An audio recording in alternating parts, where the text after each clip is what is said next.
अवंतिका, महज 17 बरस की ये लड़की आज अपनी जिंदगी का सबसे घिनौना फैसला लेने पर मजबूर हो गई थी। कांपते हाथों में पकड़े कपड़े के टुकड़े से उसने अपना चेहरा छुपा रखा था।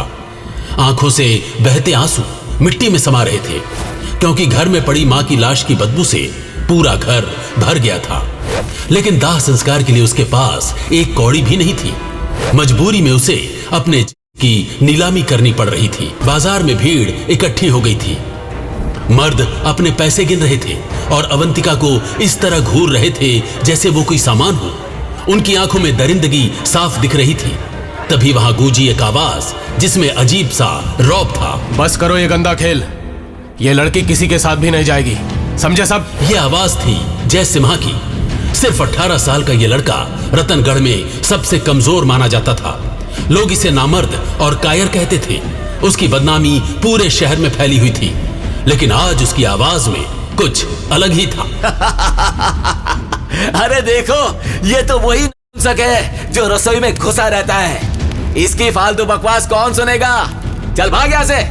अरे ये वही फट्टू है जो रोज अंजन से धुलाई खाता है। अब ये हमें सिखाएगा कि क्या करना है। छोकरे की औकात तो देखो। लोग जय को बुरी तरह से बेइज्जत कर रहे थे, लेकिन उसका ध्यान सिर्फ और सिर्फ अवंतिका को इन दरिंदों से बचाने पर था। ये रहे 60 सुनहरे सिक्के, इनसे तुम्हारी माँ का ठीक से दाह संस्कार हो जाएगा और बाकी पैसों से तुम अपनी नई जिंदगी शुरू कर सकती हो। लेकिन तुम मुझसे बदले में क्या चाहते हो? मैं जानती हूँ कि कोई भी मर्द बिना मतलब की औरत की मदद नहीं करता। तुम्हारी शर्त क्या है? मैं तुमसे कुछ नहीं चाहता, ना तुम्हारा जिस्म ना तुम्हारी सेवा। बस इतना चाहता हूँ कि तुम आजाद रहो और कोई भी तुम्हारी मजबूरी का फायदा ना उठा सके। जय के इन खूबसूरत शब्दों से अवंतिका का दिल भर आया। उसे लगा कि शायद दुनिया में अब भी कोई अच्छा इंसान बचा है। हिचकिचाते हुए उसने अपने चेहरे से कपड़ा हटाया और जैसे ही उसका चेहरा सबने देखा तो वहां मौजूद हर मर्द की सांस अटक गई। वो इतनी खूबसूरत थी कि चांद भी उसके सामने शर्मा जाए। इस सुंदरता के लिए तो मैं 100 सिक्के देता हूँ, अभी इसी वक्त। 200, मैं 200 सिक्के देता हूँ। तभी वहां गूंजी एक दहाड़ जिससे पूरा बाजार हिल गया। 300 सुनहरे सिक्के। ये आवाज हर्यक वंश के राजकुमार सामंता की थी। उसकी बदनामी पूरे साम्राज्य में फैली हुई थी, इसलिए लड़कियां उसका नाम सुनते ही घरों में छुप जाती थी, क्योंकि उसकी जबरदस्ती की वजह से कितनी ही लड़कियों की जिंदगी बर्बाद हो चुकी थी। वाह क्या खूबसूरत, इसे तो मैं अपनी हवेली में रखूंगा। सामंता की बात सुनते ही जय गुस्से से बोल पड़ा। समंता, ये लड़की अब आजाद है, यहाँ कोई नीलामी नहीं हो रही। अपना रास्ता नापो और भागो यहाँ से। क्या बोला बे सिंगल पसली? तू मुझे सिखाएगा? जब तक मैं अपना माल नहीं ले जाता किसी की हिम्मत नहीं मुझे रोक के दिखाए। सामंता के गंदे शब्दों से जय का खून खौल उठा। उसने अवंतिका का हाथ पकड़ा और उसे अपने साथ ले जाने लगा। ये देख भीड़ में बवाल मच गया। इस जय को अपनी जान प्यारी नहीं है क्या, जो राजकुमार सामंता से पंगा ले रहा है? अचानक सामंता जोर से चिल्लाया, सिपाहियों, इस हरामजादे को ऐसा सबक सिखाओ कि इसे छठी का दूध याद आ जाए। तुरंत 4 ताकतवर सिपाही भाग कर आए। उन्होंने अपनी तलवारें निकाली और जय को घेरने की कोशिश की, लेकिन जैसे ही उन्होंने जय को मारने की कोशिश की, जय ने एक एक करके सब कुछ चारों खाने चित कर दिया। हर कोई ये देख हैरान था कि जय, जो अपने कमजोर शरीर के लिए जाना जाता था, उसने हट्टे कट्टे सैनिकों को मार गिराया। मैं किसी से नहीं डरता, मैं राजकुमार हूँ, आज इस कुत्ते को मार डालूंगा। सैनिकों को ढेर देख सामंता को कुछ समझ नहीं आया और उसने अपना रौब दिखाने के लिए तलवार निकालकर जय पर झपट्टा मारा, लेकिन जय ने उसकी तलवार को हवा में ही रोक लिया और फिर एक ही झटके में सामंता को दूर फेंक दिया। मेरा सर। अगली बार किसी भी औरत को परेशान करने से पहले सोच लेना, समझा? सामंता जमीन पर औंधे मुंह पड़ा था, लेकिन उसकी अकड़ कम नहीं हो रही थी। तू समझता है मैं तुझे छोड़ दूंगा? मैं ये कभी नहीं भूलूंगा। इसका बदला तेरी मौत होगी जय सिम्हा। सामंता वहां से निकल गया, लेकिन उसकी आंखों में बदले की आग जल रही थी। जय ने अवंतिका को उसके घर छोड़ा और हवेली की तरफ जाने लगा। तभी रास्ते में उसे कोई ऐसा दिखा जिसे देख उसकी धड़कनें बढ़ गईं। उसके सामने राजकुमारी समीक्षा थी, जिसे जय बचपन से ही पसंद करता था, लेकिन उसे कभी बोल नहीं पाया। पर आज उसने ठान लिया सीधा समीक्षा को सब बता देगा। समीक्षा, यार 1 मिनट सुनो ना। हाँ बोल जय, लेकिन झटपट। मुझे अंजन से मिलना है। उसने आज फिर धमाका किया है। समीक्षा, मैं तुमसे बहुत प्यार करता हूँ। क्या तुम मेरी बनोगी? क्या? तुझसे प्यार? जय, आईना देखा है कभी? एकदम फिसड्डी है तू। समीक्षा के कड़वे बोल सुनकर जय का चेहरा एकदम लाल हो जाता है। उसकी आंखों में ठुकराए जाने का दर्द साफ दिख रहा है। यार समीक्षा, मैं मानता हूं कि मैं उतना ताकतवर नहीं हूं, लेकिन मैं तुझे रानी की तरह रखूंगा। रानी की तरह? अरे जय, तू जो खुद घोड़े पे चढ़ने से कांपता है, मुझे रानी बनाएगा? असली मर्द कैसे होते हैं देखना है तो सामने देख, अंजन आ रहा है। अंजन जैसे ही वहां पहुंचता है तो जय का चेहरा गुस्से से लाल हो जाता है। अरे समीक्षा, यहाँ हो? और ये नाकारा तुम्हारे साथ क्या कर रहा है? अंजन, आ गए तुम? जय यहाँ मुझसे इश्क का इजहार कर रहा था। क्या? वाह, अंडे से निकला नहीं और इश्क होने लगा। अंजन की हंसी चारों तरफ गूंज रही है। अरे हारे हुए, तेरी औकात देख। कल घोड़े से गिरकर तो तू बच्चों की तरह रो रहा था और आज तू लड़की पटाने आ गया। बिल्कुल सही अंजन।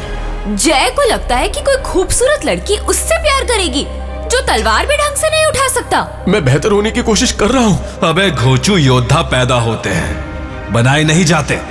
देख मुझे, मैंने अकेले अपने दम पर पूरे डाकू गिरोह को हरा दिया था। बिल्कुल सही अंजन। तुम जैसे असली शेर से ही कोई समझदार लड़की मोहब्बत करना चाहेगी। समीक्षा को असली मर्द पसंद है, तेरे जैसा मम्मी का लाडला नहीं। जय के दिल पर जैसे हथौड़ा मारा गया हो। समीक्षा की पसंद और अंजन की मौजूदगी उसे अपनी हकीकत बता रही है। मैं निकलता हूँ यहाँ से। अरे जय रुक, अभी तो मजा आ रहा था, ऐसे कैसे भाग जाएगा? तुम चाहते हो ना कि मैं तुमसे शादी करूं, तो मैं तैयार हूँ, लेकिन मेरी एक शर्त है। अचानक समीक्षा के बदलते फैसले को सुन अंजन हैरान रह गया, तो वहीं जय का चेहरा खुशी से जगमगा गया। हाँ, मैं हर शर्त मानने को तैयार हूँ समीक्षा। तो मेरी शर्त है कि तुम दक्ष बनकर दिखाओ। अगर तुम दक्ष बन गए तो मैं तुमसे शादी कर लूंगी। जय को जैसे बिजली का झटका लगा। दक्ष बनना कोई खेल नहीं था। पूरे अंबिका साम्राज्य में सबसे ताकतवर योद्धा को दक्ष की उपाधि मिलती थी और हारने वाले को मौत। समीक्षा की शर्त सुन अंजन जोर जोर से हंसने लगा, तो जय हड़बड़ाते हुए बोला, दक्ष प्रतियोगिता? लेकिन समीक्षा, वहाँ तो क्या मौत है? अगर तुम सच में मुझसे प्यार करते हो तो मेरे लिए इतना तो कर ही सकते हो ना? लेकिन समीक्षा, तुम जानती हो कि मैं इतने शक्तिशाली योद्धाओं से नहीं लड़ सकता। बिल्कुल सही, तुम कायर हो। तुम्हारे जैसे नाकारा को कोई हक नहीं बनता कि तुम मुझ जैसी लड़की से शादी की बात करो। समीक्षा की बातों ने जय को मजबूर कर दिया और उसने ये चैलेंज एक्सेप्ट कर लिया। मैं कायर नहीं हूँ, मैं ये चैलेंज एक्सेप्ट करता हूँ। इस बार की प्रतियोगिता में जय सिम्हा दक्ष बन के दिखाएगा। जय ने ठान लिया था वो सीधे दक्ष बनने की प्रतियोगिता में नाम लिखवाने गया, लेकिन वहां मिला उसे रतनगढ़ का सबसे खतरनाक योद्धा जिगर। अरे यहाँ नौकरों के नाम दर्ज नहीं होते, यहाँ ऊंचे दर्जे के योद्धा ही आ सकते हैं। अंबिका साम्राज्य में हर योद्धा को दर्जा मिलता था। जिगर 6वें दर्जे का योद्धा था, जबकि जय पहले दर्जे पर भी नहीं पहुंचा था। मैं अपना नाम लिखवाने आया हूँ। जब तक मेरी बारी आएगी तब तक मैं पहले दर्जे का योद्धा बन चुका हूँगा। क्या बकवास कर रहा है तू और योद्धा जो 18 साल का होकर भी बच्चों से हार जाता है। मेरी चिंता कर रहे हो या अपनी? कहीं डर तो नहीं रहे कि मैं सच में दक्ष बन जाऊं? अपनी हकीकत भूल गया, तुझ पर तो श्राप है, तू कभी भी ताकतवर नहीं बन सकता। जिगर सच कह रहा था। जय पर कोई श्राप था जिसकी वजह से वो हमेशा कमजोर रहा। जैसा बाप वैसा बेटा, तेरे बाप पर भी यही श्राप था, इसीलिए वो तुझे छोड़कर भाग गया। जय ने कोई जवाब नहीं दिया। वो घर गया और अपनी माँ कादम्बिनी से मिला। माँ, आखिर कब तक मैं इस श्राप की वजह से ऐसे ही बेइज्जत होता रहूंगा? कब तक मुझे अपनी पहचान छुपा कर रखनी होगी माँ? बेटा, तुझे जल्दी ही सब पता चल जाएगा। तू हमेशा ऐसा नहीं रहेगा। नहीं माँ, मैं ये सुनते सुनते थक गया हूँ। आज मुझे मेरे सारे सवालों के जवाब चाहिए। मेरे पिताजी कहाँ हैं? मैं किसी से क्यों नहीं लड़ सकता? सच जानना चाहता है तो सुन, तू सिर्फ जय सिम्हा नहीं है, तू इस साम्राज्य का सबसे खतरनाक योद्धा है। लेकिन तेरी असली शक्ति एक खास मुकाम पर आकर ही जागेगी। मतलब? तेरे अंदर एक ऐसी शक्ति छुपी है जो इस दुनिया को हिला सकती है, लेकिन अगर तू दक्ष बनने की कोशिश करेगा तो ये शक्ति तुझे मार भी सकती है। मतलब दक्ष बनना मेरे लिए खतरनाक है? हाँ बेटा, लेकिन अगर तू ये रास्ता चुनता है तो मैं तेरे साथ हूँ। सिर्फ एक बात का ध्यान रख, जब तक वक्त ना आ जाए तब तक अपनी असली पहचान किसी को मत बताना। आखिर क्या है जय सिम्हा की असली पहचान? अगर उसके पास शक्तियां हैं तो क्यों बनकर घूम रहा है एक फिसड्डी? क्या राज है जय के पिता का, और क्या है उस श्राप की वजह? क्या राजकुमार सामंता को मारने की जय को चुकानी पड़ेगी कीमत? आगे की कहानी जानने के लिए देखें अगला एपिसोड सिर्फ पॉकेट FM के YouTube चैनल पर, और द लेजेंड ऑफ जय सिम्हा के सारे एपिसोड्स को सुनने के लिए डिस्क्रिप्शन में दी लिंक से डाउनलोड करें पॉकेट FM ऐप।